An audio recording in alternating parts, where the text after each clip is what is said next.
पवन सिंह का एक मशहूर डायलॉग है, झमकौला से हुई। अब शायद पवन सिंह के लिए चुनाव में झमकाने का वक्त आ गया है। पवन सिंह बिहार की काराकाट सीट से चुनाव लड़ेंगे।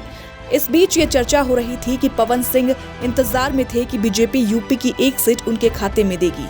आखिर वो कौन सी सीट थी जिसके इंतजार में पवन सिंह थे, और क्या आसनसोल सीट से चुनाव न लड़ने का ऐलान पवन सिंह ने इसलिए किया था क्योंकि पवन सिंह यूपी की एक सीट चाह रहे थे। खैर, पवन सिंह के काराकाट सीट से चुनाव लड़ने पर उपेंद्र कुशवाहा ने क्या कुछ कहा है, आपको सुनाते हैं, सुनिए। रात भी हमसे कुछ लोग पूछ रहे हैं, हमने वहाँ भी कहा हम विद्यार्थी हैं साइंस के, और कॉमर्स का सवाल पूछेगा तो हम कहाँ जवाब दे पाएंगे।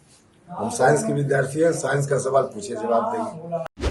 चर्चा है कि पवन सिंह इस इंतजार में थे कि बीजेपी शायद उन्हें यूपी की बलिया सीट से मौका दे दे। ऐसे में जब बीजेपी ने बलिया से नीरज शेखर को उम्मीदवार बनाने का निर्णय लिया तो पवन सिंह के पास कोई रास्ता नहीं बचा। उन्होंने भी तुरंत घोषणा कर दी कि वो काराकाट सीट से चुनाव लड़ेंगे। काराकाट से एनडीए ने पहले ही अपने उम्मीदवार के नाम की घोषणा कर दी है। उपेंद्र कुशवाहा इस सीट से चुनाव लड़ेंगे।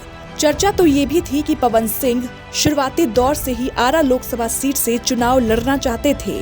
आरा लोकसभा पर आरके सिंह लगातार 2 बार से जीत दर्ज कर रहे हैं। ऐसे में बीजेपी ने विश्वास जताते हुए तीसरी बार आरके सिंह को ही अपना उम्मीदवार घोषित किया। आपको बता दें, इसके साथ ही पवन सिंह ने नरेंद्र मोदी और अमित शाह की तस्वीर और बीजेपी के सिंबल भी अपने एक्स अकाउंट से हटा दिया है। ऐसे में ये भी कयास लगाए जा रहे हैं कि पवन सिंह बीजेपी से नाराज हो गए हैं। बिहार की काराकाट लोकसभा सीट से जेडीयू के महाबली सिंह अभी सांसद हैं। इससे पहले उपेंद्र कुशवाहा यहां से सांसद रहे थे। हालांकि 2019 के चुनाव में उन्हें हार का सामना करना पड़ा था। खास बात यह है कि बीते 3 चुनावों में बीजेपी ने यहां चुनाव नहीं लड़ा। हर बार बीजेपी ने ये सीट अपने गठबंधन के सहयोगी दल को दी है। इस सीट पर कुर्मी कुशवाहा के अलावा सवर्ण वोटर भी निर्णायक भूमिका में रहते हैं।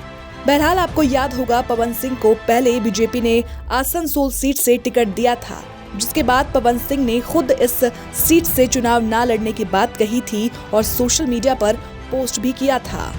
ब्यूरो रिपोर्ट, विस्तार न्यूज़, दिल्ली।